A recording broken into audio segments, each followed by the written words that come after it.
মা সন্তানকে চিনবে না, সন্তান মাকে চিনবে না, স্বামী স্ত্রীকে চিনবে না, স্ত্রী স্বামীকে চিনবে না। সবাই বলবে নাফসি নাফসি, আল্লাহ আমারে বাঁচাও, আল্লাহ আজকে আমারে বাঁচাও। ইয়াউমা ইয়াফিরুল মারউ মিন আখি ওয়া উম্মিহি ওয়া আবিহি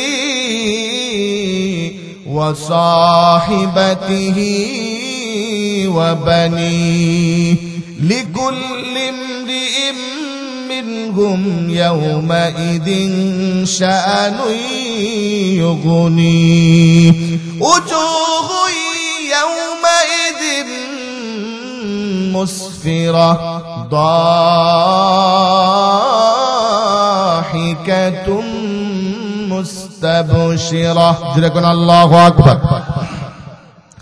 ও মুসলমান, ওই কঠিন হাসরের ময়দানে বাবা সন্তানকে চিনবে না, সন্তান বাবাকে চিনবে না, মা সন্তানকে চিনবে না, সন্তান মাকে চিনবে না, স্বামী স্ত্রীকে চিনবে না, স্ত্রী স্বামীকে চিনবে না, ভাই বোনকে চিনবে না, বোন ভাইকে চিনবে না। ও মুসলমান, চাচা ভাতিজাকে চিনবে না, ভাতিজাও চাচাকে চিনবে না। সবাই বলবে ইয়া নাফসি ইয়া নাফসি, আল্লাহ আজকে আমারে বাঁচাও, আমারে বাঁচাও, আমারে বাঁচাও। ও মুসলমান, এখন দুনিয়ার মধ্যে আমরা নেতা নেত্রীর পিছনে ঘুরি, নেতা নেত্রীর পিছনে ঘুরে ঘুরে নেতা নেত্রীর জন্য জীবন দেয়, রক্ত দেয়। আছে কি আছে না? নেতার পিছনে ঘুরে ঘুরে জীবন দিয়া দেয়, নেতার পিছনে ঘুরে ঘুরে ঘুরে শরীরের রক্ত দেয়। আছে কি আছে না? ও মুসলমান, হ্যাঁ আমার প্রাণীর যুবক ভাই, ভালো করে শুনো, ভালো করে শুনে যাও।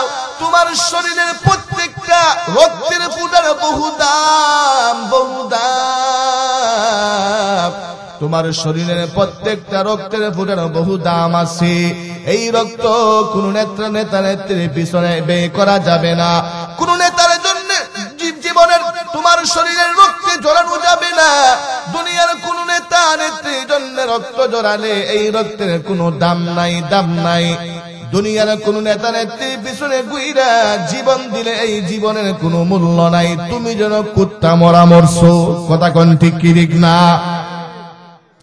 দুনিয়ার কোন নেতা নেত্রীর জন্য মরলে এই মরার কোনো দাম নাই। তুমি মরছো আর জাহান্নাম রেডি তোমার জন্য। কথা কোন ঠিক ঠিক না?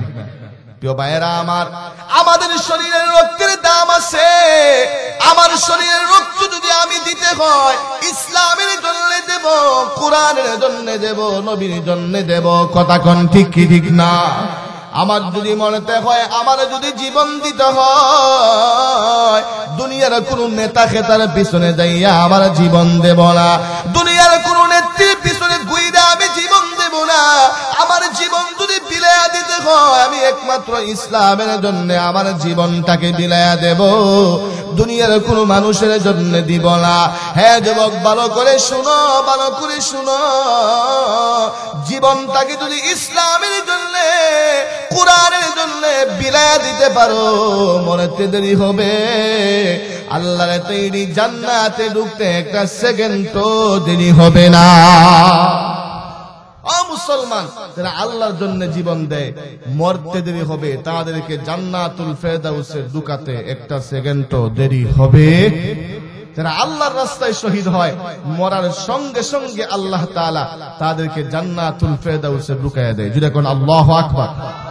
হ্যাঁ মুসলমান, যেই কথা বলতেছিলাম, দুনিয়ার মধ্যে আমরা যেই নেতা নেত্রীর পিছনে চক্কর দিই, অভিভাবক বলে, অভিভাবক বলে, কাল কিয়ামতের ময়দানে নেতা বলবে নাফসি নাফসি, আল্লাহ আমারে বাঁচাও, আমারে বাঁচাও।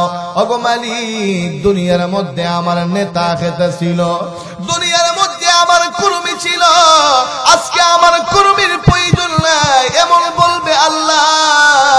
আমার সংগঠনের সমস্ত নেতা কর্মীকে আপনি মুক্তিপণ হিসাবে সবাইকে জাহান্নামে দিয়ে দেন, আর একা আমাকে জান্নাত দিয়ে দেন, সবাইকে জাহান্নামে দিয়ে দেন মুক্তিপণ হিসাবে, এমন কথাও বলবে। যেরকম নাউজুবিল্লাহ। আপনাদের সম্মান দিব ওই দিন।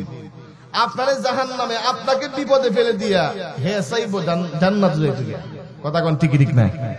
প্রিয় ভাইয়েরা আমার, মুসলমান, দুনিয়ার মধ্যে যেভাবে বিপদের মধ্যে পইরা দলের কর্মীদেরকে ফেলে দিয়া পালিয়ে গেছে, মুসলমান, ঠিক তেমনি ভাবে কাল কিয়ামতের ময়দানে নেতা খেতারা বলবে, আল্লাহ আজকে আমার কর্মীর প্রয়োজন নাই, সমস্ত নেতা কর্মীকে জাহান্নামে দিয়ে দেন, আমাকে একাই জান্নাত দিয়ে দেন। প্রিয় ভাইয়েরা আমার, তাহলে কিয়ামতের ময়দানে অভিভাবক কাজে আসবে, নেতা কাজে আসবে না? নেতায় আপনার বিপদ ফেলাইয়া সে যাবে জান্নাতে। কথা কোন ঠিক ঠিক না? আর অত জান্নাতে যাইতে পারবেই না, কেননা দুনিয়ার মধ্যে মানুষকে কষ্ট দিচ্ছে। কথা কোন ঠিক ঠিক না? দুনিয়ার নেতাগিরি পেয়ে, দুনিয়ার ক্ষমতা পেয়ে মানুষকে কষ্ট দিয়েছে, মানুষকে নির্যাতন করেছে, মরণের পরে তার জন্য ফিদা রেডি। কথা কোন ঠিক ঠিক না? দুনিয়ার কোন মানুষের কাছে জবাবদিহি না করতে হলেও মরণের পরে জবাবদিহি করতে হবে কার কাছে? যে বলতে হবে কার কাছে? না জিনাই দেওয়ার মানুষের আল্লাহর কাছে জবাব দেওয়া লাগতো না মনে হয়? জবাব দেওয়া লাগবে কি লাগবে না? যত বড় ক্ষমতাধর হন আর যত বড় টাকার মালিক হন, কাজ হবে না, মালিকের দরবারে ঠিকই জবাব দেওয়া লাগবে। কথা কোন ঠিক ঠিক না? প্রিয় ভাইয়েরা আমার, মুসলমান, ওই কঠিন হাসরের ময়দানে নেতাও বলবে নাফসি নাফসি, আল্লাহ আমারে বাঁচাও। কর্মীও বলবে আল্লাহ নাফসি আমারে বাঁচাও। ওই কঠিন হাসরের ময়দানে ইমাম বলবে আল্লাহ নাফসি আমারে বাঁচাও। মুসল্লি বলবে আল্লাহ নাফসি নাফসি আমারে বাঁচাও। মুসলমান, ওই কঠিন হাসরের ময়দানে পীর বলবে আল্লাহ আমারে বাঁচাও, আমার মুরিদের প্রয়োজন নাই, আমারে বাঁচাও। মুরিদ বলবে আল্লাহ আজকে আমার কিসের পীর, আমার পীরের প্রয়োজন নাই, আমার এই জান বাঁচে না, পীর আমার কে, আমারে বাঁচাও। মুসলমান, ওই কঠিন হাসরের ময়দানে নবীরা পর্যন্ত বলবে নাফসি নাফসি, আল্লাহ আমারে বাঁচাও। পয়গম্বর আদম বলবে আল্লাহ আমারে বাঁচাও, আজকে আমার উম্মতের প্রয়োজন নাই, আমারে বাঁচাও। পয়গম্বর নূহ আলাইহিস সালাম বলবে আল্লাহ আজকে আমার উম্মতের প্রয়োজন নাই, আমি নূহকে বাঁচাও। পয়গম্বর ইব্রাহিম আলাইহিস সালাম বলবে আল্লাহ আজকে আমার উম্মতের প্রয়োজন নাই, আমি ইব্রাহিমকে বাঁচাও। পয়গম্বর মূসাও বলবে আল্লাহ আজকে আমার উম্মতের প্রয়োজন নাই, আমি মূসাকে বাঁচাও। পয়গম্বর ঈসাও বলবে আল্লাহ আজকে আমার উম্মতের প্রয়োজন নাই, আমারে বাঁচাও। সমস্ত পয়গম্বরেরা নাফসি নাফসি বলতে থাকবে, নাফসি নাফসি বলতে থাকবে, কিন্তু একমাত্র আপনার নবী, আমার নবী সিজদায় পড়ে আল্লাহর দরবারে কান্না করতে থাকবে আর বলতে থাকবে আল্লাহ আজ কিয়ামতের কঠিন ময়দানে আমি মুহাম্মদের কোনো প্রয়োজন নাই, আমি মুহাম্মদের কোনো প্রয়োজন নাই গো আল্লাহ। আজ কঠিন কিয়ামতের ময়দানে আমার গুনাহগার উম্মতকে বাঁচাইলেই হবে। সুবহানাল্লাহ, আস্তে হন, জুড়ে কোন সুবহানাল্লাহ। মুসলমান, কিয়ামতের ময়দানে যেই দিন সবাই নাফসি নাফসি বলবে আল্লাহ আমারে বাঁচাও, ওই দিন নবী বলবে আল্লাহ আজকে আমারে বাঁচানো লাগতো না, আজকে আমার গুনাহগার উম্মতকে বাঁচাইলেই হবে। আল্লাহু আকবার। তাহলে উম্মতের প্রতি নবীর মায়া কম না বেশি? জুড়ে বলতে হবে, মায়া কম না বেশি? উম্মতের প্রতি নবীর ভালোবাসা কম না বেশি? আমরার ভালোবাসা আসে তো নবীর প্রতি? কি ভালোবাসা আছে নিয়ে? জবান দিয়া বলে নবীরে ভালোবাসি, নবীরে ভালোবাসি, কিন্তু আমাদের জীবনের ভিতরে হারিকেল জ্বালিয়ে খুঁজতেও এক রাসূলের একটা সুন্নত পাওয়া যাবে না। কথা কোন ঠিক ঠিক না? প্রিয় ভাইরা আমার, রাসূলের প্রকৃত আশিক হতে হলে পায়ের পাতা থেকে মাথার তালু পর্যন্ত পুরাটি দেহ সাজাতে হবে আমার নবীর আদর্শের মাধ্যমে। নবীর প্রকৃত আশিক হতে হলে ব্যক্তি জীবন, পারিবারিক জীবন, সামাজিক জীবন, রাষ্ট্রীয় জীবন, আন্তর্জাতিক জীবন, সর্বক্ষেত্রে আমার নবীর আদর্শকে বাস্তবায়ন করতে হবে। যেই ব্যক্তি আমার নবীর আদর্শকে প্রত্যেকটা জায়গায় বাস্তবায়ন করবে সেই হলো আমার নবীর প্রকৃত আশিক। কথা কোন ঠিক ঠিক না? যার মধ্যে আমার নবীর সুন্নত নাই, সে যদি বলে আমি আশিক, আমি বলবো তুমি আশিক না, তুমি হলে আশিক নামের বাটফার। কথা কোন ঠিক ঠিক না? কয় আমি নবীরে ভালোবাসি কিন্তু নামাজ পড়ব না। বলে আমি নবীরে ভালোবাসি কিন্তু বিবিকে পর্দায় রাখবো না। হয় নবীরে ভালোবাসি কিন্তু মেয়েটাকে পর্দায় রাখবো না। বলে নবীরে আমার জীবনের চাইতে ভালোবাসি কিন্তু আমার তুতার মধ্যে দাঁড়িয়ে রাখবো না। আছে কি আছে না? যদি বলতে হবে আছে কি আছে না? আচ্ছা কোন তো আশিক না আশিক নামের বাটফার? প্রিয় ভাইয়েরা আমার, ও মুসলমান, আমার নবীর সুন্নত দাঁড়িয়ে রাখে না, সে আশিক। যদি বলতে হয় কি নবীর আশিক? নবীর প্রকৃত আশিক কোনদিন আমার নবীর সুন্নত, আমার নবীর আদর্শ এই তার এই তুতা থেকে শেপ করতে পারে? প্রিয় ভাইয়েরা আমার, ও মুসলমান, যেই ব্যক্তি দাড়ির মধ্যে কুল লাগালো সে যেন আমার নবীর কলিজায় কুল লাগালো। কথা কোন ঠিক না? প্রিয় ভাইয়েরা আমার, ও মুসলমান, দাড়ি হচ্ছে পুরুষের সৌন্দর্য। দাড়ি কি? পুরুষের সৌন্দর্য। আর চুল হচ্ছে নারীর সৌন্দর্য। কথা কোন ঠিক না? চুল হচ্ছে নারীর সৌন্দর্য আর দাড়ি হচ্ছে পুরুষের সৌন্দর্য। প্রিয় ভাইয়েরা আমার, আচ্ছা কোন তো চুল হচ্ছে নারীদের সৌন্দর্য, কোন নারীর মাথার মধ্যে যদি চুল না থাকে কোন পুরুষ পছন্দ করবে? ছেলেকে বিয়ে করাবে, মেয়ে দেখতে গেছে, যা দেখে মেয়ের মাথায় চুল নাই, আচ্ছা কোন তো মেয়ে পছন্দ করবে? বাড়িতে এসব বদনাম বের করবে, মেয়ের মাথায় চুলই নাই। কথা কোন ঠিক না? চুল যদিও তাকে বাটি হইলেই না, এই মেয়ে আনা যাবে না, মেয়ের চুল বাটি। কথা কোন ঠিক না? প্রিয় ভাইয়েরা আমার, তাহলে চুল হচ্ছে নারীদের সৌন্দর্য। নারীর মাথায় চুল না থাকলে আপনার পছন্দ হয় না।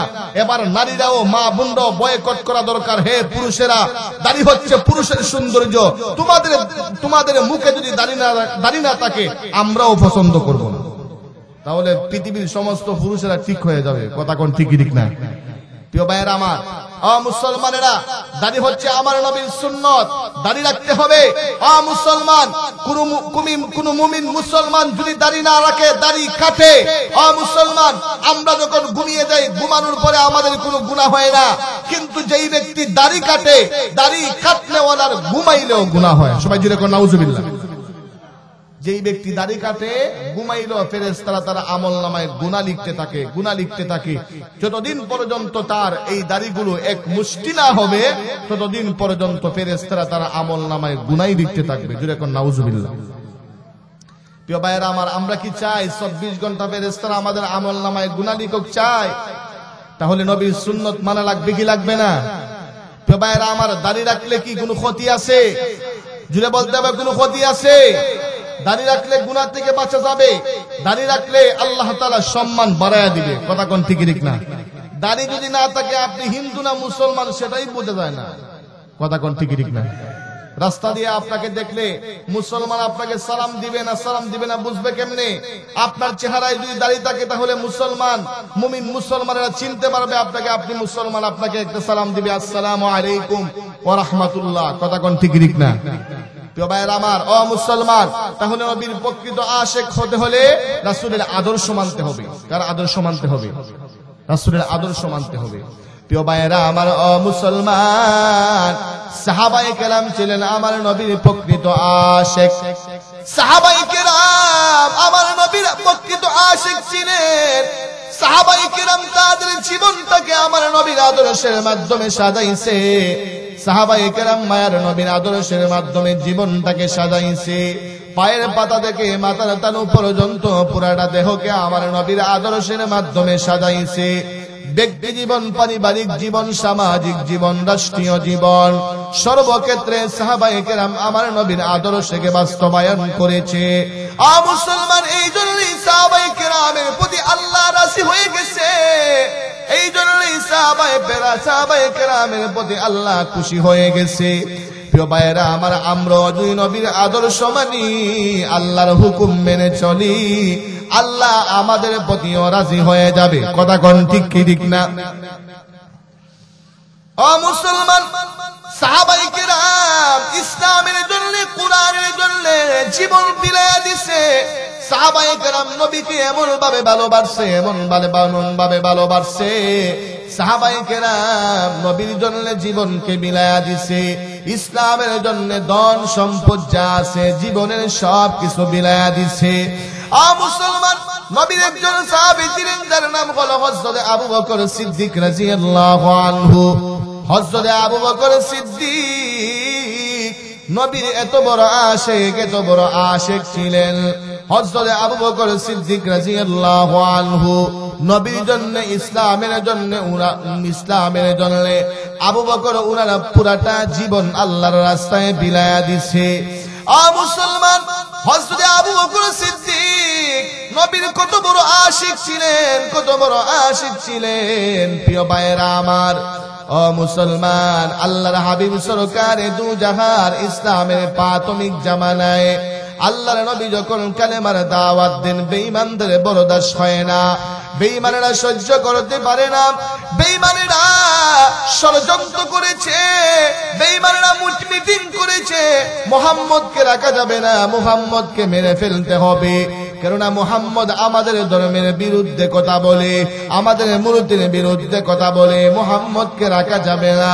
প্রিয় ভাইয়েরা আমার, এরা মিটিং করেছে আল্লাহর নবীকে দুনিয়া থেকে বিদায় করে দিবে।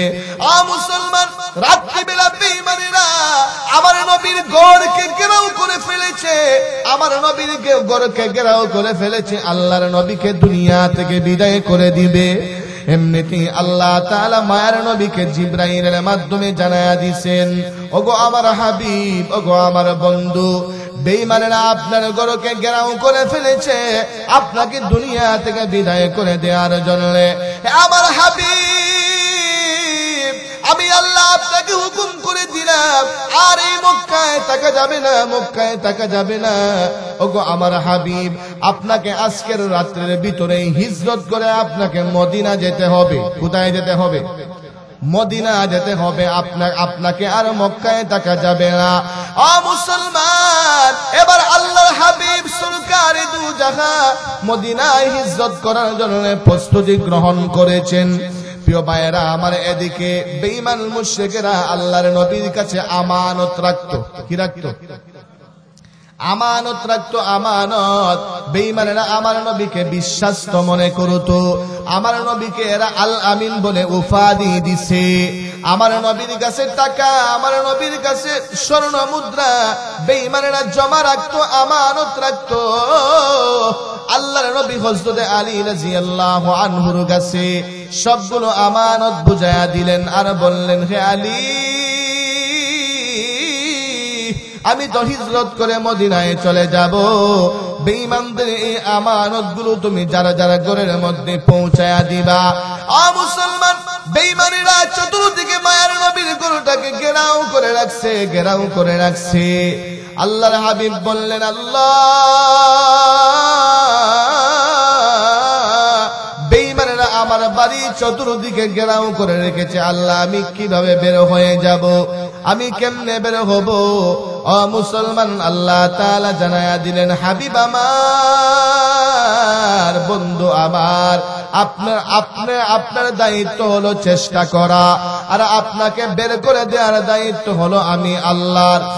মুসলমান, আল্লাহ জানায়া দিলেন, হাবিব আমার, বন্ধু আমার, আপনি যখন আপনার বাড়ি থেকে বের হয়ে যাবেন তখন হাতের মধ্যে এক মুষ্টি বালি নিবেন।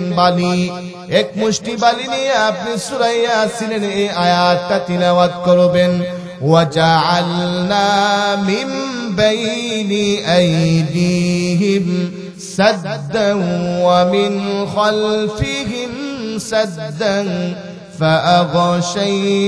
فأغشيناهم فهم لا يبصرون।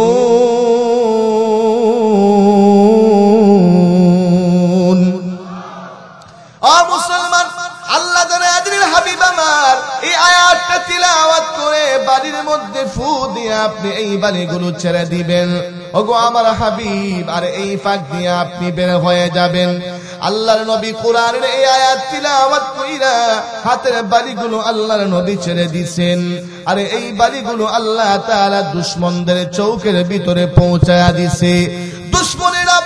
দুশমনেরা বালি চোখের মধ্যে পড়ার সাথে সাথে চোখ এইভাবে মলতে শুরু করেছে। এই ফাঁক দিয়ে মায়ার নবী বের হয়ে গেছেন। আল্লাহর নবী বের হইয়া হযরত আবু বকরের বাড়ির দিকে রওনা হয়ে গেছে। আল্লাহু আকবার। কার বাড়ির দিকে রওনা হয়েছে? আবু বকরের বাড়ির দিকে রওনা হয়েছে। মায়ার নবী বিশ্ব নবী হযরত আবু বকর সিদ্দিক রাদিয়াল্লাহু আনহুকে 6 মাস আগ থেকে জানা দিয়েছে, হে আবু বকর, আবু বকর তুমি আমার হিজরতের সঙ্গে হইবা। আবু বকর তোমাকে সঙ্গে নিয়ে আমি হিজরত করব। প্রিয় ভাইয়েরা, আমার নবীজি আবু বকরকে যেই দিন থেকে বলেছিলেন, আবু বকর রে তুমি আমার হিজরতের সঙ্গী হইবা, ওই দিন থেকে আবু বকর প্রস্তুতি গ্রহণ করেছেন মায়ার নবীর সাথে হিজরতে যাওয়ার জন্য। প্রিয় ভাইয়েরা, আমার গভীর রজনীতে আল্লাহর নবী বিশ্ব নবী আবু বকরের বাড়িতে চলে গেছেন। এমন মুহূর্তে আল্লাহর নবী আবু বকরের বাড়িতে গেছেন যখন সারা পৃথিবীর মানুষেরা ঘুমিয়ে গেছে, সারা পৃথিবীর পশু পাখি ঘুমায়া গেছে গা, সারাটা পৃথিবী নীরব নিস্তব্ধ। এমন গভীর রজনীতে মায়ার নবী আবু বকরের বাড়িতে যাইয়া আবু বকরের দরজার মধ্যে করাঘাত করতেছেন আর ডাক দিচ্ছেন, আবু বকর, হে আবু বকর। ও মুসলমান, মায়ার নবী আবু বকরের দরজার মধ্যে মাত্র একটা টুকা দিয়েছেন, মাত্র একটি করাঘাত করেছেন। আবু বকর বলে মাত্র একবার ডাক দিয়েছেন, দ্বিতীয়বার আর ডাক দেওয়া লাগে নাই। সঙ্গে সঙ্গে আবু বকর দরজা করে বলতেছেন, আসসালামু আলাইকা ইয়া রাসূলুল্লাহ, আসসালামু আলাইকা ইয়া হাবিবাল্লাহ। ওগো আল্লাহর নবী, আমি আবু বকর আপনার সামনে হাজির। ও মুসলমানেরা, আল্লাহর হাবিব সুরকারে দু জাহান আবু বকরকে বলেছেন, হে আবু বকর, গভীর রজনী, সারা পৃথিবীর মানুষ ঘুমায়া গেছে গা, সারা পৃথিবীর পশু পাখি ঘুমায়া গেছে গা, সারা পৃথিবী নীরব নিস্তব্ধ। হে আবু বকর, এই মুহূর্তে আমি আয়েশা শুধুমাত্র তোমার দরজার মধ্যে করাঘাত করেছি। করাঘাত করতে দেরি হয়েছে, তুমি দরজা খুলতে একটা সেকেন্ড তো দেরি করো নাই। আবু বকর রে, আমি তোমার কাছে জানতে চাই তুমি কি ঘুমাও নাই? আবু বকর বলেন, ইয়া রাসূলুল্লাহ, ইয়া হাবিবাল্লাহ, ওগো আল্লাহর নবী,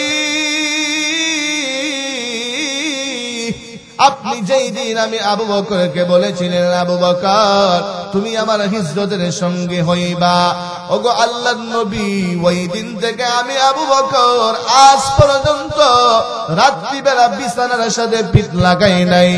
ওগো আল্লাহর নবী, প্রত্যেক দিন রাত্রিবেলা আমি দরজার মধ্যে কান লাগিয়ে দাঁড়ায়া থাকি, কখন মায়ার নবী আয়েশা আমার দরজার মধ্যে করাঘাত করবে। আমি যদি ঘুমায় যাই, মায়ার নবী দরজায় দাঁড়ায় থাকবে, আমার নবীর কষ্ট হবে।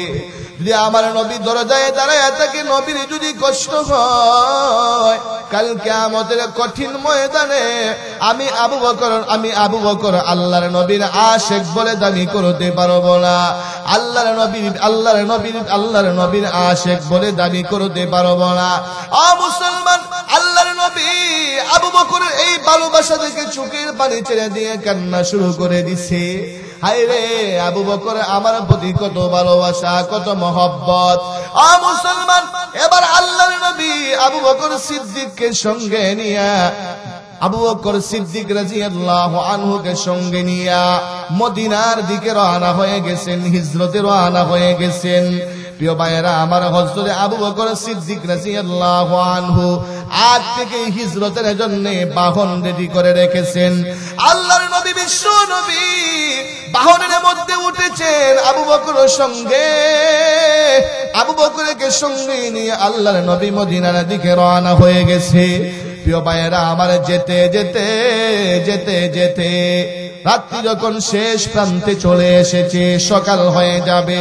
প্রিয় ভাইয়েরা, আমার আবু বকর বলেন, ইয়া রাসূলুল্লাহ, ইয়া হাবিবাল্লাহ, দিন হয়ে গেছে, নবী গো আর সামনে বাড়া যাবে না। যদি আমরা দিনের বেলা সামনে বাড়ি, দুশমনেরা আমাদেরকে দেখে ফেলবে, আমাদেরকে ধরে ফেলবে।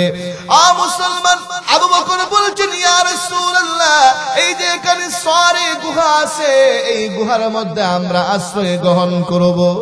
আল্লাহর নবীকে আবু বকর বলছেন, ইয়া রাসূলুল্লাহ, ইয়া হাবিবাল্লাহ, ওগো আল্লাহর নবী, আপনি এখানে দাঁড়ান, আমি গুহার ভিতরে যাই দেখি গুহার ভিতরটা আমাদের জন্য উপযুক্ত কিনা, গুহার ভিতরে আমরা আশ্রয় নিতে পারবো কি পারবো না। হযরত আবু বকর সিদ্দিক রাদিয়াল্লাহু আনহু গুহার ভিতরে যাইয়া গুহাটাকে সুন্দর করে পরিষ্কার করেছেন। পরিষ্কার করে এবার আল্লাহর নবীকে বলছেন, ইয়া রাসূলুল্লাহ, নবী গো আসেন আসেন, এবার ভিতরে আসেন। প্রিয় ভাইয়েরা, আমার নবী হযরত আবু বকর সিদ্দিক রাদিয়াল্লাহু আনহুকে সঙ্গে নিয়ে এই সরে গুহার মধ্যে আল্লাহর নবী আশ্রয় গ্রহণ করেছেন। মুসলমান, সফরের ক্লান্ত আমার নবী সফর করতে করতে শরীরটা ক্লান্ত হয়ে গেছে। আল্লাহর নবী হযরত আবু বকর সিদ্দিক রাদিয়াল্লাহু আনহুর রানের মধ্যে মাথা রেখে আল্লাহর নবী ঘুমায়া গেছে গা। যখন আল্লাহু আকবার।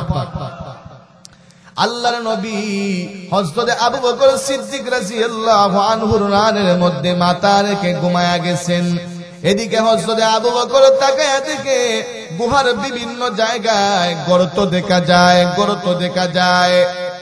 ও মুসলমান, হযরত আবু বকর সিদ্দিক রাদিয়াল্লাহু আনহু মনে মনে ভাবছে, এই গর্তগুলো যদি আমি বন্ধ না করি, হয়তো কোন গর্ত দিয়া সাপ বিচ্ছু বের হয়ে মায়ার নবীকে কামড় দিবে, আমার নবী কষ্ট পাবে।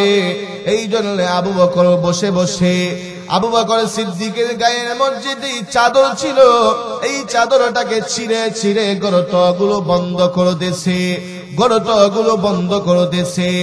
গায়ের চাদর ছিঁড়ে সবগুলো গর্ত বন্ধ করে। আমার মুসলমান, শুধুমাত্র একটা গর্ত বাকি আছে, আর কাপড় নাই, চাদর ছিঁড়ে শেষ হয়ে গেছে। এই গর্তটা বন্ধ করার মতো আর কোনো কাপড় নাই। প্রিয় ভাইয়েরা, আমার মুসলমান, এই মুহূর্তে হযরত আবু বকর উনার একটি পা দিয়া এই গর্তটাকে বন্ধ করে রাখছে।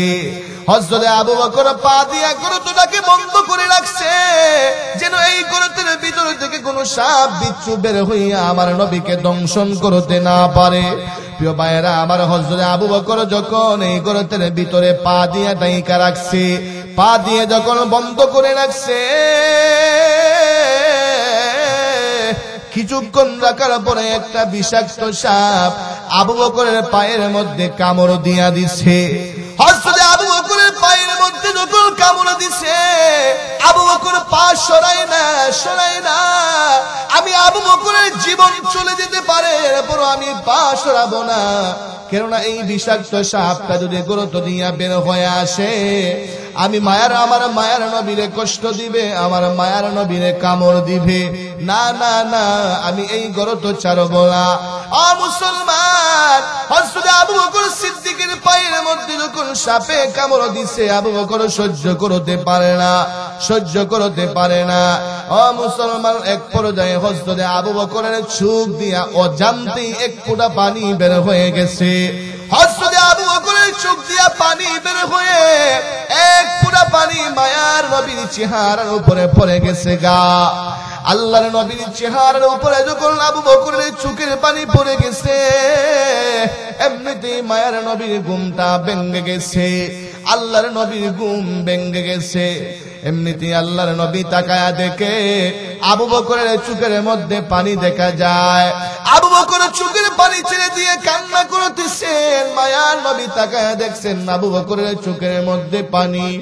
আল্লাহর নবী আবু বকরকে ডেকে বলে, আবু বকর, হে আবু বকর, তোমার চোখের মধ্যে কিসের জন্য পানি? আবু বকর রে, তুমি কিসের জন্য কাঁদো?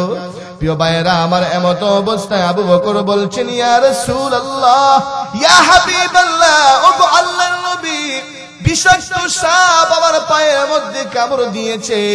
ওগো আল্লাহর নবী, আমি সাপের বিষ আর সহ্য করতে পারি নাই, এই জন্য আমার চোখ দিয়ে পানি চলে আসছে। প্রিয় ভাইয়েরা, আমার আল্লাহর নবী বললেন, আবু বকর, হে আবু বকর, তোমার পাটা একটু উঠাও, আমার কাছে নিয়ে আসো।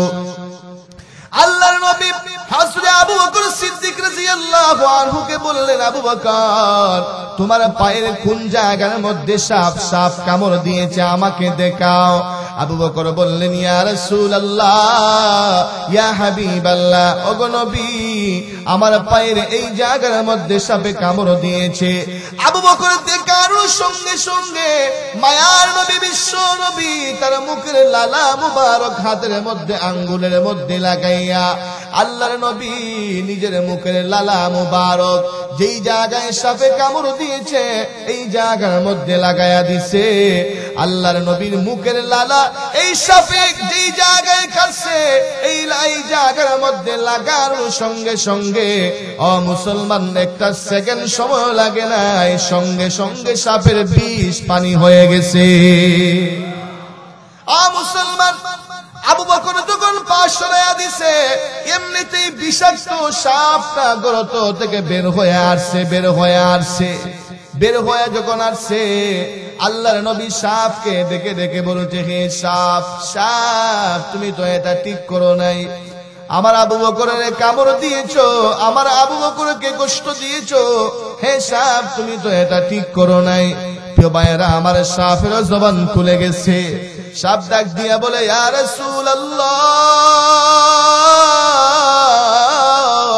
ইয়া হাবিবাল্লাহ, ওগো আল্লাহর নবী, আজ থেকে হাজার হাজার বছর আগে আমি শুনতে পেয়েছিলাম আপনি যখন মক্কা থেকে হিজরত করে মদিনায় যাবেন, মদিনায় যাওয়ার পথে এই গুহার মধ্যে আপনি আশ্রয় গ্রহণ করবেন। ওগো আল্লাহর নবী, যেই দিন আমি শুনেছিলাম ওই দিন থেকে আমি এই ঘরের ভিতরে অপেক্ষায় আছি। কোন দিন আপনি এই ঘরের ভিতরে আশ্রয় নিবেন, কোন দিন আপনি এই ঘরের ভিতরে এসে আশ্রয় নিবেন আর আপনার নুরানি চেহারাটা আমি দেখবো গো আল্লাহর নবী। এই জন্য আমি হাজার হাজার বছর যাবত এই জায়গার মধ্যে অপেক্ষা করতেছি। ওগো নবী, আপনার প্রিয় সাহাবী আবু বকর যখন সবগুলো করতো বন্ধ করে দিছে, আমার বের হওয়ার কোনো রাস্তা ছিল না। আবু বকর আবার পা দিয়ে আরেকটা করতো বন্ধ করে রাখছে।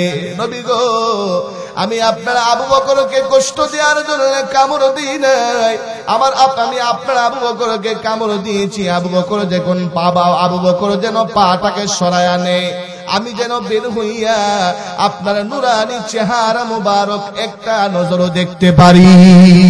প্রিয় ভাইয়েরা আমার, আল্লাহর নবী যখন শুনতেছেন এই খেজুর গাছটা ফুপিয়ে ফুপিয়ে কান্না করতেছে, আল্লাহর নবী খেজুর গাছকে ডেকে ডেকে বলে, এই খেজুর গাছ, তুই কিসের জন্য কাঁদিস, কিসের জন্য কাঁদিস? খেজুর গাছ ডেকে ডেকে বলি, ইয়া রাসূলুল্লাহ, ইয়া হাবিবাল্লাহ, ওগো আল্লাহর নবী, আপনার বিরহে বেতায় আমি কান্না করতেছি।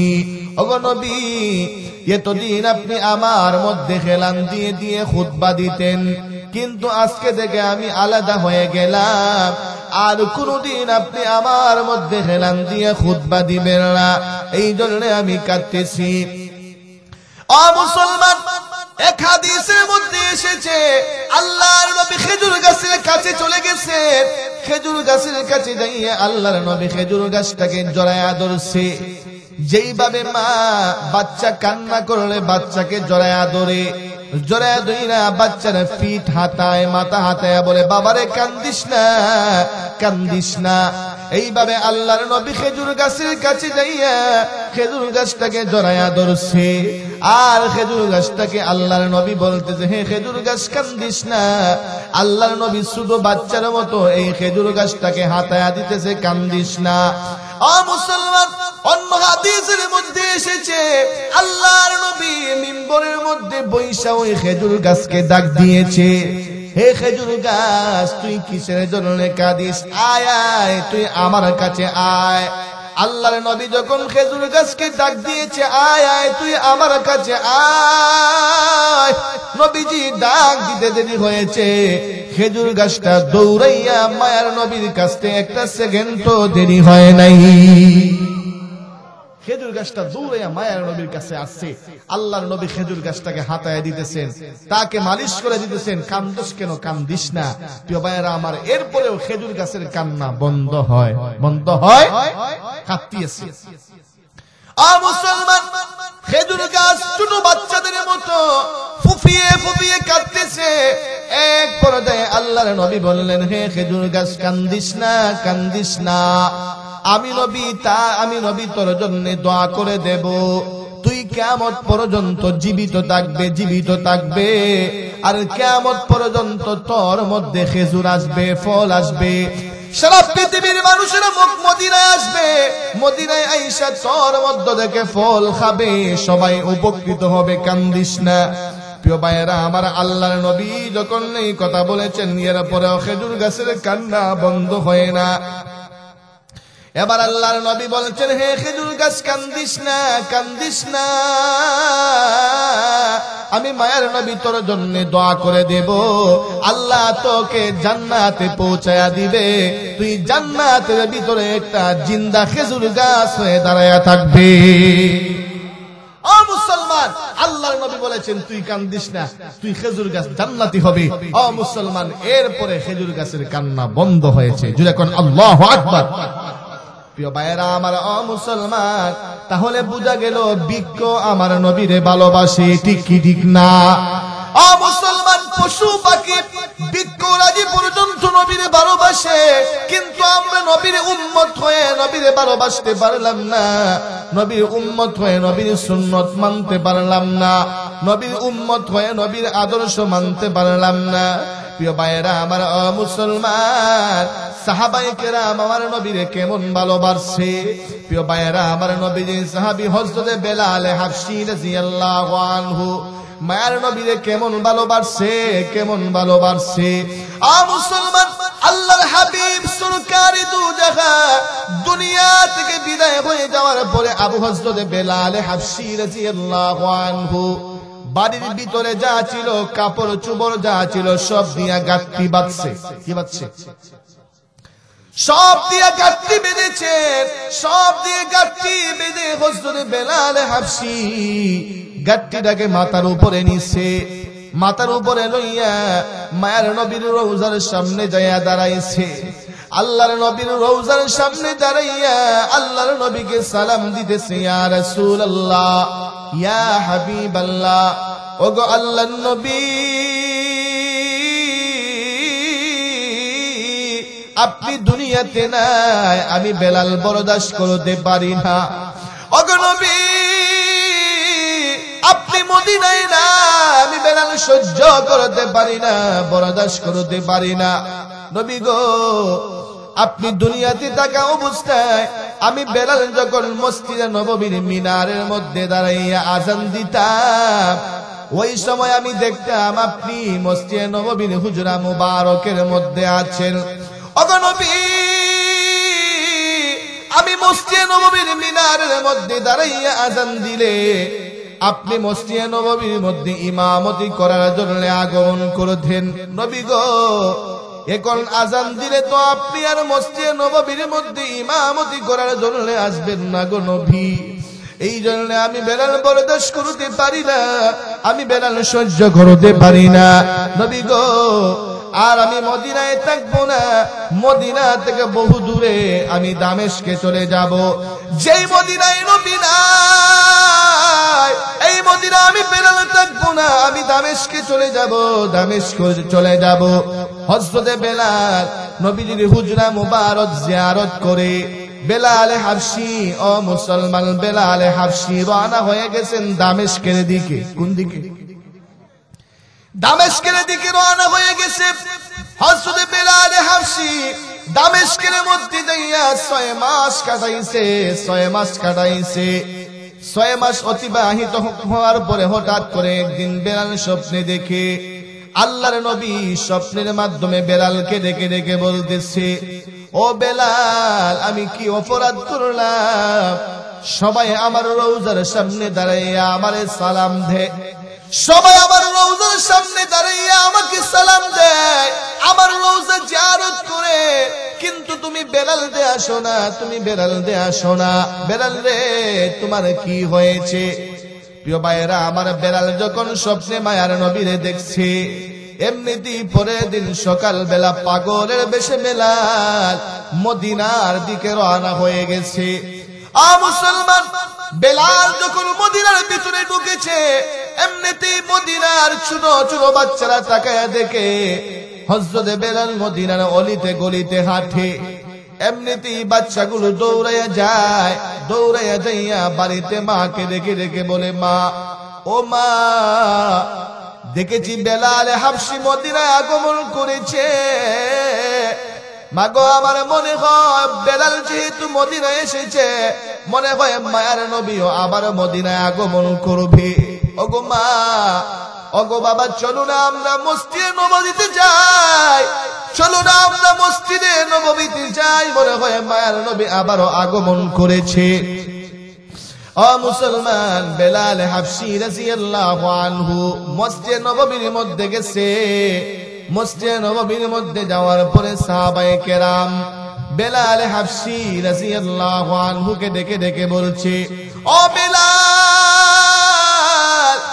মায়ার নবী দুনিয়াতে থাকা অবস্থায় তুমি মসজিদে নববীর মধ্যে দাঁড়াইয়া দাঁড়াইয়া মসজিদে নববীর মিনারের মধ্যে দাঁড়াইয়া আযান দিতে আল্লাহর নবী নামাজ পড়ানোর জন্য আগমন করতেন। বেলাল রে, আপনার প্রতি আবদার, যেইভাবে নবীজি দুনিয়াতে থাকা অবস্থায় মসজিদে নববীর মিনারের মধ্যে দাঁড়াইয়া আযান দিতেন, আপনি আজকেও আমরা আবদার করছি, আপনি আজকেও আযান দেন। বেলাল বলছে, না, আমি আযান দিলে যেহেতু মায়ার নবী ইমামতি করার জন্য মসজিদে নববীতে আসবে না, আমি বেলাল আযান দিব না। আযানের পরে যদি আমি নবীজিকে দেখতে পাই না, আমি বেলাল সহ্য করতে পারবো না, বরদাস্ত করতে পারবো না। না না, নবীজি যেহেতু আসবো না, আমি আযান দিতে পারবো না। প্রিয় ভাইয়েরা আমার, সাহাবায়ে কেরামের কথা রাখেন নাই। এবার সাহাবায়ে কেরাম নবীজির আদরের নাতি হাসান আর হুসাইনকে ডেকে ডেকে বলে, হাসান আর হুসাইন, এ হাসান, এ হুসাইন, তোমরা আপনারা হযরত বেলালকে বলেন আযান দেওয়ার জন্য। আপনারা যদি বলেন আযান দেওয়ার জন্য, বেলাল আপনাদের কথা ফেলে দিবে না। এমনিতেই হাসান আর হুসাইন বেলালকে ডেকে ডেকে বলছে, ও বেলাল, বেলাল, আমরা দেখেছি দুনিয়ার মধ্যে নানাজি থাকা অবস্থায় আপনি যখন আযান দিতেন, তখন নানাজান ইমামতি করার জন্য মসজিদে নববীর মধ্যে আগমন করতেন। ওরে বেলাল, দেন আপনি আজকে মসজিদে নববীর মিনারের মধ্যে দাঁড়াইয়া আযান দেন। যদিও নানাজান নামাজ পড়ানোর জন্য আগমন করবে না, কিন্তু তুমি আযান দিলে নানাজানের যুগের কথা আমাদের স্মরণ হয়ে যাবে, মায়ার নবীর কথা আমাদের স্মরণ হবে, আমাদের চোখ দিয়ে দুপুটা পানি বের হবে। ও বেলাল, দাও একটা আযান দাও, আযান দাও। বেলাল ডেকে ডেকে বলে, সাহাবীরা রে, দুনিয়ার সমস্ত মানুষের কথা আমি ফেলে দিতে পারি, কিন্তু মায়ার নবীর কলিজার টুকরা হাসান আর হুসাইনের কথা আমি ফেলে দিতে পারি না। হাসান আর হুসাইনের কথা যদি আমি ফেলে দেই, আমার মায়ার নবী রওজা শরীফের মধ্যে কষ্ট পেয়ে যাবে, আমার নবী, মায়ার নবী আমার প্রতি বেজার হয়ে যাবে। প্রিয় ভাইয়েরা আমার, হাসান আর হুসাইনের কথায় বেলাল হাবশী রাদিয়াল্লাহু আনহু মসজিদে নববীর মিনারের মধ্যে দাঁড়াইয়া আযান দিচ্ছে। কি দিচ্ছে? বেলাল মসজিদে নববীর মিনারের মধ্যে দাঁড়াইয়া যখন আযান দিতে শুরু করেছে, আযান দিতে শুরু করেছে, বেলালের কণ্ঠের আওয়াজ যেই জায়গা পর্যন্ত পৌঁছেছে, মদিনার মধ্যে রুল পড়ে গেছে। ও মুসলমান, মদিনার নারী পুরুষেরা মসজিদে নববীর দিকে দৌড়াইতে শুরু করেছে। বেলাল দিকে মসজিদে নববীর মিনারের মধ্যে আযান দিয়েছে। বেলাল যেহেতু মসজিদে নববীর মিনারের মধ্যে আযান দিছে, মনে হয় মায়ার নবীও মদিনার মধ্যে আগমন করছে। মুসলমান, মদিনার নারী পুরুষেরা সবাই মসজিদে নববীর দিকে দৌড়ায় দৌড়ায়। মুসলমান, এইভাবে মদিনার মানুষেরা আমার নবীর জন্য পাগল ছিল। যেমন ভাবে নারীরা, যেমন ভাবে পুরুষেরা আমার নবীর জন্য পাগল ছিল, ঠিক তেমনি ভাবে নারীরাও আমার নবীর জন্য পাগল ছিল। কথা কোন ঠিক কি ঠিক না? প্রিয় ভাইয়েরা আমার, মুসলমান, হযরত বেলাল হাবশী রাদিয়াল্লাহু আনহু নবীকে এমন ভাবে ভালোবাসতেন। প্রিয় ভাইয়েরা আমার, আমি আপনাদেরকে যে কথাটি বুঝাইতে চেয়েছিলাম, আল্লাহ রাব্বুল আলামিন বলেছেন, হে আমার বান্দারা, তোমরা যদি আমার নবীর আনুগত্য করো, আমার নবীরে ভালোবাসো, আমি আল্লাহ তোমাদেরকে 2টা পুরস্কার দেব। কয়টা? জুড়ে বলতে হবে, কয়টা? 2টা। 1 নাম্বার হলো আল্লাহ আমাদেরকে ভালোবাসবে। কে আমাদেরকে ভালোবাসবে? যদি আমরা নবীরে ভালোবাসি, নবীর আনুগত্য করি, নবীর আদর্শ মানি, নবীকে নেতা মানি, তাহলে 1 নাম্বার পুরস্কার আল্লাহ আমাদেরকে যেটা দিবে, আল্লাহ স্বয়ং নিজে আমাদেরকে ভালোবাসবে। আমাদেরকে কি করবেন? আল্লাহর ভালোবাসা পেতে চান কি চান না? আল্লাহর ভালোবাসা আমরা পেয়ে গেলে দুনিয়ার আর কোনো কিছুর দরকার আছে? যেটা বলতে হবে, আর কোনো কিছুর দরকার আছে? তাহলে আল্লাহর ভালোবাসা পেতে হলে ভালোবাসতে হবে কাকে? নবীকে। কাকে? জুড়ে বলতে হবে, কাকে? নবীরে কেমনে ভালোবাসবেন? নামাজ না পড়িয়া, রোজা না রাখিয়া, সামনে রমজান মাস আসতেছে, পর্দা লাগাইয়া পর্দার ভিতরে খাইবাই, নবীর ভালোবাসা হবে। বাড়ির ভিতরে দরজা লাগাইয়া খাইবেন, কেউ দেখবে না, কেউ দেখবে না, দেখবেন কে? দুনিয়ার মানুষের চোখে ফাঁকি দিলেও আমার আল্লাহর চোখে ফাঁকি দেয়া যাবে? প্রিয় ভাইয়েরা আমার, মুসলমান, এই জন্য দরজা লাগাইয়া খাওয়ান যাবে? প্রিয় ভাইয়েরা আমার, সাবধান করে দিলাম, রমজান মাস আসছে, রমজানের পবিত্রতা আমরা রক্ষা করব, রমজানের প্রত্যেকটা রোজা আমরা পুঙ্খানু ভাবে আদায় করব। আল্লাহ তৌফিক দান করে, সবাই যেরকম আমিন। প্রিয় ভাইয়েরা আমার, মুসলমান, সাহাবায়ে কেরাম আল্লাহর নবীর এইভাবে ভালোবাসছে। প্রিয় ভাইয়েরা আমার, আমাদেরকেও সাহাবায়ে কেরামের মতো ভালোবাসতে হবে, তাহলেই আল্লাহ তাআলা আমাদেরকে 2টা পুরস্কার দিবে।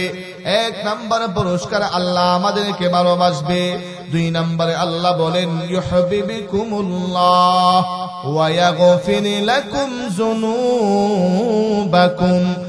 মুসলমান, আল্লাহ বলেন 2 নাম্বার পুরস্কার হলো, হে গোলাম, তোমরা যদি আমার হাবিবকে ভালোবাসো, আমার নবীরে মহব্বত করো, আমার নবীর আনুগত্য করো, আমি আল্লাহ তোমাদেরকে 2 নাম্বার পুরস্কার দেব। আমি আল্লাহ তোমাদের জিন্দেগীর সমস্ত গুনাহগুলো মাফ করিয়া দেব। 2 নাম্বার পুরস্কার আমাদের জন্য, আল্লাহ আমাদের জিন্দেগীর সমস্ত গুনাহ মাফ করে দিবেন। কে? কাকে ভালোবাসলে? যদি বলতে হবে, কাকে ভালোবাসলে? যদি আমাদের জীবনের সমস্ত গুনাহ আল্লাহ মাফ করে দেন, আমাদের কোনো টেনশন আছে? আল্লাহ যদি সমস্ত গুনাহ মাফ করে দেন, মরতে দেরি হবে, জান্নাতে ঢুকতে দেরি হবে। তাহলে সমস্ত গুনাহ মাফ পাইতে হলে ভালোবাসতে হবে কাকে? নবীকে।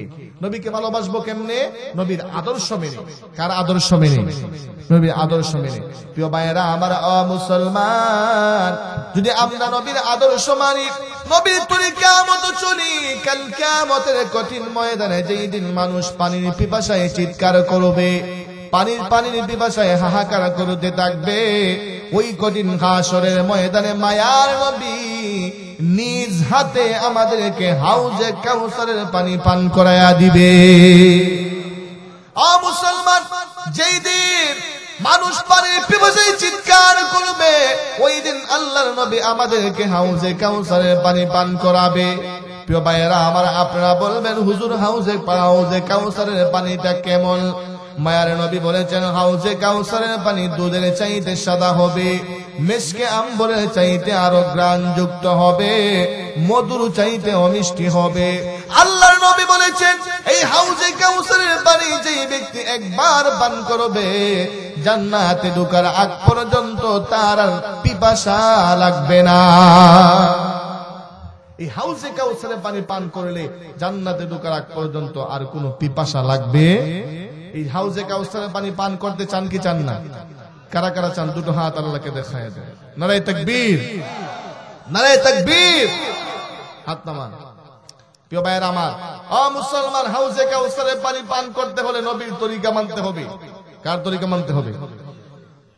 দুনিয়ার মধ্যে যারা আমার মায়ার নবীর তরিকা মানবে না, আমার নবীর আদর্শ মানবে না, আমার নবীর সুন্নাত মানবে না, আমার নবীকে ভালোবাসবে না, ও মুসলমান, কিয়ামতের ময়দানে যখন তারা আমার নবীর হাতে হাউজে কাউসারের পানি পান করার জন্য নবীর কাছে যাবে, এমনিতেই ফেরেশতারা তাদের মধ্যে পর্দা ঢেলে দিবে। কি ঢেলে দিবে? পর্দা ঢেলে দিবে, পর্দা। ও মুসলমান, আল্লাহর নবী, বিশ্ব নবী নিজের উম্মতদেরকে দেখেই চিনতে পারবে। আল্লাহর নবী আমাদেরকে দেখেই চিনতে পারবে এটা আমার উম্মত। প্রিয় ভাইয়েরা, আমার নবীজি কেমনে চিনবে? বলে আমাদের নবীর উম্মতেরা হলো সান খোফাইল্লা। কি খোফাইল্লা? জোরে বলতে হবে, কি খোফাইল্লা? সান খোফালি। এই জন্য মায়ার নবী আমাদেরকে দেখেই চিনতে পারবে এটা আমার উম্মত। আপনারা বলবেন, হুজুর সান খোফাল আবার আমাদের কেমনে হলো? প্রশ্ন আসে কি আসে না? প্রিয় মায়েরা আমার, দেখবেন গিরস যখন গাবি ফালে, বাচ্চা দেওয়ার পরে বাচ্চার মাথায় যদি টিকা থাকে, তখন মানুষ বলে গিরস্তের সান খোফাল। কথা কোন ঠিক ঠিক না? আপনাদের এই অঞ্চলে বলে কি বলে না? আমার সিলেটে বলে, বাচ্চার মাথায় টিকা থাকলে বলে গিরস সান খোফালি। প্রিয় ভাইয়েরা আমার, ও মুসলমান, কিয়ামতের ময়দানে আল্লাহর নবী, বিশ্ব নবী নিজের উম্মতদেরকে চিনতে পারবে। কেমনে চিনবে? আমাদেরও সান খোফাল থাকবে। কি খোফাল? সান খোফাল থাকবে, সান খোফাল থাকবে। কিভাবে সান খোফাল থাকবে? ও মুসলমান, মায়ার নবী বলেছেন, আমার উম্মত যখন নামাজ পড়ে তখন কপালটা জমিনের মধ্যে লাগে। আমার উম্মত যখন নামাজ পড়ে তখন হাতের তালু জমিনের মধ্যে লাগে। আমার উম্মত যখন নামাজ পড়ে তখন হাঁটুটা জমিনের মধ্যে লাগে। মায়ার নবী বলেছেন, আমার উম্মত নামাজ পড়ার সময় যে অঙ্গগুলো জমিনের মধ্যে লাগে, কাল কিয়ামতের কঠিন ময়দানে এই অঙ্গগুলো সূর্যের মতো জলমল জলমল করতে থাকবে। যারা সঠিকভাবে নামাজ পড়বে, কিয়ামতের ময়দানে তাদের চেহারা, তাদের হাতের তালু, এই হাঁটুগুলো জলমল জলমল করবে সূর্যের মতো। আর আল্লাহর নবী দেখেই চিনতে পারবে এটা আমার উম্মত, এটা আমার। মুসলমান, আল্লাহর নবী এদেরকে দেখেই চিনতে পারবে এটা আমার উম্মত, এগুলো আমার উম্মত। আল্লাহর নবী ফেরেশতাদেরকে ডেকে ডেকে বলবে, ও ফেরেশতা, ওরা তো দেখা যায় আমার উম্মত, কিসের জন্য ওদের মধ্যে পর্দা ঢেলে দেয়া হলো? প্রিয় ভাইয়েরা আমার, এমত অবস্থায় ফেরেশতারা বলবে, নবী গো, ওগো মায়ার নবী, এরা দেখতে আপনার উম্মতই দেখা যায়, কিন্তু দুনিয়ার মধ্যে আপনার তরিকা মানে নাই, দুনিয়ার মধ্যে নামাজ পড়ে নাই, রোজা রাখি নাই, আপনার বিধান মানে নাই। নবী গো, এই জন্য আমরা পর্দা ঢেলে দিছি। এমন সময় মায়ার নবী বলবেন, সুহকান সুহকান লিমান গায়্যারা বাদি, হে নাফরমান, দূর হয়ে যা, দূর হয়ে যা, আমার কাছ থেকে তুই দূর হয়ে যা। জোরে কোন নাউজুবিল্লাহ। মুসলমান, তাহলে বোঝা গেল নবীর হাতে হাউজে কাউসারের পানি পান করতে হলে আমাদেরকে দুনিয়াতে তরিকা মানতে হবে। নবীর তরিকা মানতে হবে। কার? নবীর তরিকা মানতে হবে, নবীকে ভালোবাসতে হবে। তাহলেই কাল কিয়ামতের কঠিন ময়দানে নবীর হাতে হাউজে কাউসারের পানি পান করা যাবে। কথা কোন ঠিক ঠিক না? প্রিয় ভাইয়েরা আমার, আমাদের মৃত্যু বরণ করতে হবে কি হবে না? আমাদের মরণ আছে কি আছে না? জিনাইদর মানুষের মনে মরণ নাই। আপনার কাছে যদি আজরাইল আসে, আপনারা আজরাইলে ঘুষ দাঁড়াইবেন, আজরাইল ভাই তোমার ঘুষ দাঁড়াইবো, আমার নিও না। আজরাইলে ঘুষ খায়। জুড়ে বলতে হবে, আজরাইলে ঘুষ খায়। প্রিয় ভাইরা আমার, আজরাইলকে যদি টাকা দিয়া ফেরত পাঠানো যেত, টাকা দিয়া যদি আজরাইলের হাত থেকে বাঁচা যেত, পৃথিবীর মধ্যে যত কোটিপতি আছে এরা সবাই বেঁচে যেত, আর আমরা যারা গরিব আমরা সবাই মরে যাইতাম। কথা কোন ঠিক ঠিক না? প্রিয় ভাইরা আমার, আজরাইলের হাত থেকে টাকা দিয়ে বাঁচা যায় না। আর কেউ যদি আজরাইলে ঘুষ দেওয়ার জন্য বলে, আজরাইলে দিবে এক তাপ্পর। কথা কোন ঠিক ঠিক না? ঘুষ খাওয়া যে হারাম, আজরাইলে জানে না? প্রিয় ভাইয়ের আমার, ও মুসলমান, আজরাইলের হাত থেকে কেউ বাঁচতে পারবে না। ও মুসলমান, এই দুনিয়াতে আমরা চিরকালের জন্য আসিনি। ঠিক ঠিক না? আমাদেরকে কবরে যেতে হবে। ও মুসলমান, আমার দেহে থেকে প্রাণ পাখি বের হয়ে গেলে আমার জন্য দুনিয়ার মানুষ 3 দিন কাঁদবে। কয়দিন? আমার বিবি, বাচ্চা, আত্মীয় স্বজন যারা আছে 3 দিন কাঁদবে। 3 দিন। আমার বাবা নাই, আমার বাবা নাই, আমার স্বামী নাই, আমার ভাই নাই। 3 দিন কাদার পরে সবাই গড়গাট লেগে যাবে, মনটারে বুঝ দিবে, কান্নাকাটি করে লাভ নাই, সবাই তো মরণশীল, মরণ তো লাগবে, যা আর খান্দা কিতা করতাম। কথা কোন ঠিক ঠিক না? প্রিয় ভাইয়েরা আমার, মুসলমান আর পার্শ্ববর্তী যারা আছে, প্রতিবেশী, এরাও এসে আপনাকে বুঝ দিবে, বাবারে কান্নাকাটি করে করবে কি, সবাই তো মরণশীল, মরণ তো লাগবেই। প্রিয় ভাইয়েরা আমার, এরাও এসে এই বুঝিয়ে দিবে। তো সবাই বুঝা গড়গাট লেগে যাবে 3 দিন কান্নাকাটি করে। এরপরে আপনার কথা মন চাইলে স্মরণ করবে, না হয় নাই। প্রিয় ভাইয়েরা আমার, কেউ কেউ আপনাকে হয়তো সন্তান যদি আপনাকে বছরে স্মরণ করে, বছরে 2 দিন স্মরণ করবে। কয়দিন? যেটা বলতে হবে কয়দিন? কোন 2 দিন বলবো? বলবো শবে কদর আর শবে বরাত। শবে কদর আর শবে বরাত। আর শবে কদর আসলে 20টা টাকা হাতে নিয়ে ইমাম সাহেবের কাছে যায়, বলবে, ইমাম সাহেব হুজুর 20টা টাকা হাদিয়া নেন গা, আমার আব্বার লাগিয়ে একটু দোয়া করিলেই। কথা কোন ঠিক ঠিক না? যদি স্মরণ হয়, আর স্মরণ যদি না হয়, 6 মাস যাবে, বছর যাবে, 12 বছর যাবে, একদিন বাবার কথা স্মরণও করবে না। কথা কোন ঠিক ঠিক না? প্রিয় ভাইয়েরা আমার, মুসলমান, এই জন্য দুনিয়ার মধ্যে থাকা অবস্থায় নিজের চিন্তা নিজে করে দেওয়া দরকার। ঠিক ঠিক না? প্রিয় ভাইয়েরা আমার, মরণের পরে আমার কথা কেউ স্মরণ করবে না, আমার নিজের চিন্তা আমাকে করতে হবে। মুসলমান, মানুষ যখন মরে যায়, মরণের পরে মানুষের সওয়াবের সকল দরজা বন্ধ হয়ে যায়। সওয়াবের সকল দরজা বন্ধ হয়ে যায়, মাত্র 3টি দরজা খোলা থাকে। কয়টি? জোরে বলতে হবে, কয়টি? 3টি। একটা হলো সদকায়ে জারিয়া। একটা কি? দুনিয়ার মধ্যে আমরা মসজিদ মাদ্রাসায় যা দিয়ে গেছি, মসজিদ মাদ্রাসা কিয়ামত পর্যন্ত থাকবে, আমি থাকবো না। মসজিদ মাদ্রাসা যেহেতু কিয়ামত পর্যন্ত থাকবে, আমার কবরের মধ্যেও সব যাইতে থাকবে। সুবহানাল্লাহ বলবেন না? প্রিয় ভাইয়েরা আমার, মুসলমান, 2 নাম্বার হলো নেক সন্তান। কি সন্তান? নেক সন্তান। নেক সন্তান দুনিয়াতে রেখে গেছেন। এই নেক সন্তান দুনিয়াতে দেইকা আপনার জন্য কোরআন তেলাওয়াত করবে, আপনার জন্য দোয়া করবে। এই নেক সন্তান নামাজ কালাম করবে, আপনি দুনিয়াতে থাকবেন না। এই নেক সন্তান দুনিয়াতে রেখে দেওয়ার কারণে, এই নেক সন্তান যখন ইবাদত বন্দেগী করবে, এই সওয়াবের একটা অংশ আপনার কবরের মধ্যে যাইতে থাকবে। আর বদকার সন্তান যদি রেখে যান, এই বদকার সন্তান যখন গান শুনবে হেডফোন লাগাইয়া, এই যে নেক কামাইবো হেডফোন লাগাইয়া গান শুনি না, এই নেকও আপনার কবরে যাবে। যাবে কি যাবে না? প্রিয় ভাইয়েরা আমার, এই জন্য সন্তানকে নেককার বানাতে হবে। সন্তানকে নেককার কেমনে বানাবেন?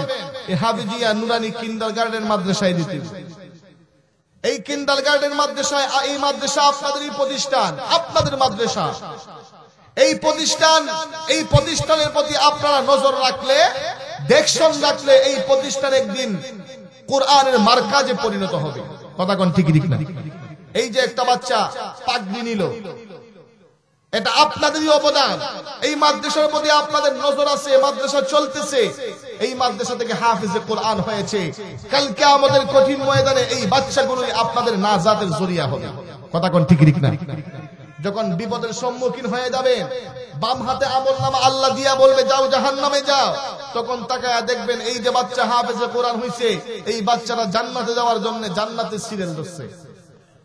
তখন আপনার দিকেও আপনি চিনে ফেলবেন, ওদিকে আমাদের মাদ্রাসায় পড়ছিল আব্দুর রহমান ছেলেটা। তখন আপনি তার কাছে যা বলবেন, বাবা রে, তুমি আমারে চিনছো?